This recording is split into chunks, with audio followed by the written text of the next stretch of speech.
So, in brief, next week we're going to talk about some of the economics. I hope some of you are impressed by the fact that this is a film laden with issues that involve economics, fair trade, markets, commodity prices.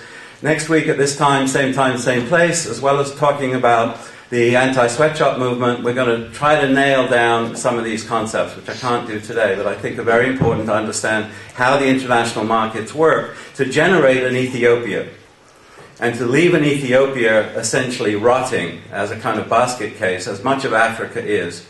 The issues I think we need to focus on in your questions are specifically whether the kinds of programs and the amounts that are being given away in these programs really represent anything of any significance.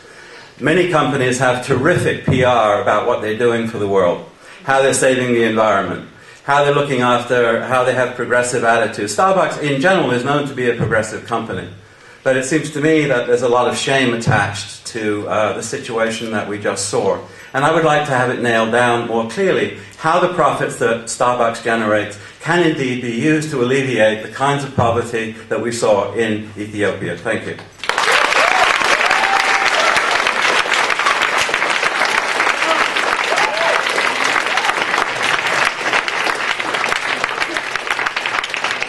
Thank you, Mr. Bell, Professor Bell, rather. I will now allow both parties to have a brief allotment of time to respond and perhaps rebut some of the claims made in both. And again, I invite all of you to pass your questions up. I will be asking them in addition to some of the questions that I've done in a bit more detailed research. Thanks. Glad to hear that that wasn't directed directly towards Starbucks. So the annual report is the report that we put out and we publish annually, and we post it on our website. And from there you can read what's contributed to what country, and you can also follow the supply chain or trace the money per se on purchasing through Transfair or Cafe Practices. Both websites are, or both companies have websites that will show or be able to translate that. I certainly can't do that standing here today. But I can point you in the right direction to find the right information. So Transfair and Cafe Practices in terms of purchasing and following how we purchase and where the money goes. And then the annual report in terms of all of the fluffy things that we do for the third world countries. You can find that in there as well. So most importantly is what's going on in Ethiopia. So it's important to keep in perspective once again that Starbucks, although we have a big brand name, is less than 2% of the coffee purchased in the world. And I can tell you outside in the countries of Africa, it's even less than that. We purchase a majority of our coffees through Latin America. Africa is one of them, and then so is Indonesia. So having said that, if you take the average price that's purchased of coffee in Africa and the amount of coffee that's purchased there, and it gets quickly absorbed by our purchase price is my point. So we're paying $1.48 on average for our coffee, which we are. It gets quickly absorbed by the very low coffee price that's being sold in Africa, because we're less than 2% of that purchase.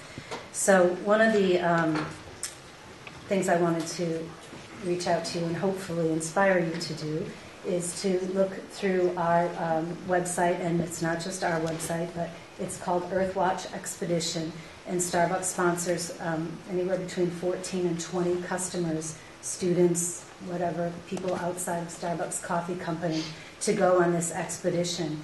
And it's held in different parts of in different countries, and basically what you do is for, I think it's a 3-month period, and don't quote me on that, all the information's in here, but it doesn't give a specific amount of time, but I'm pretty sure it's like a 2 or 3 month period where you actually go and participate in conducting research and encourage sustainability, environmentally sound practices with the scientists in these coffee growing regions.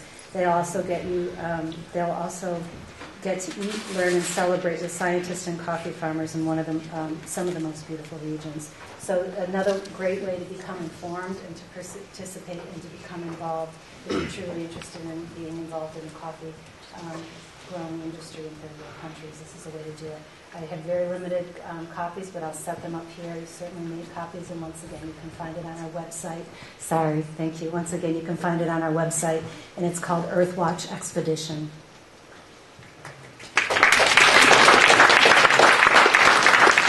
I just want to point to another direction, and that is for an organization that will begin to start organizing around these issues. Maybe their purchase will be completely fair trade, but the new chapter of Students Against Sweatshops, which Gracie will introduce, will meet next week at the same time here at 6:30.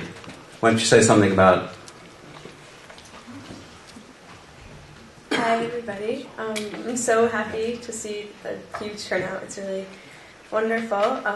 Just to reiterate, there's going to be a meeting next week, next Thursday the 13th, in the Red Room right here. And Peter's going to be here to do a follow-up on fair trade and global poverty and just discuss all of these issues that we've been talking about today. And we're also looking for students that want to lead the group or just have more input and more of a say in terms of purchases at college and also in other venues as well, and make plans for next semester and just kind of figure out, which direction we want to go and how much we want Purchase to be involved in these processes. So you can email Peter, Bell, or myself if you have any more questions or if you can't make the meeting and you're interested in finding out more information. And if you're signed up, we'll let you know. So thank you. Thank you both. I'm going to now proceed doing a quick question and answer. Also, those leaving, would you please fill out a questionnaire regarding fair trade and Starbucks? Those who must leave, please do that. But I also strongly encourage you to stay. Thank you. Okay, my first question regarding the film was a scene in which they were filming the government coffee auction area in Addis Ababa, where multinationals have offices. Coffee collectors, suppliers, and exporters are shown bidding on prices. Vol Cafe is buying for Starbucks Corporation. The price, as shown in the film, is based on the C market in New York, which dictates whether to buy 5 cents higher or 5 cents lower, with, as shown, terrible human consequences for farmers, because 5 cents is the difference between a meal or hunger. When discussing your average price you pay, to whom are you paying this figure? Is it primarily coffee farmers, middlemen, or suppliers? What is the breakdown? The scene shows your buyer, Vol Cafe, buying not by some price you've set as a minimum, but based on the C market price in New York. I have yet to hear a minimum guaranteed price you pay, but rather an average price, with the recipient of the money left unspecified. I would love to hear your clarifications on that. Thank you.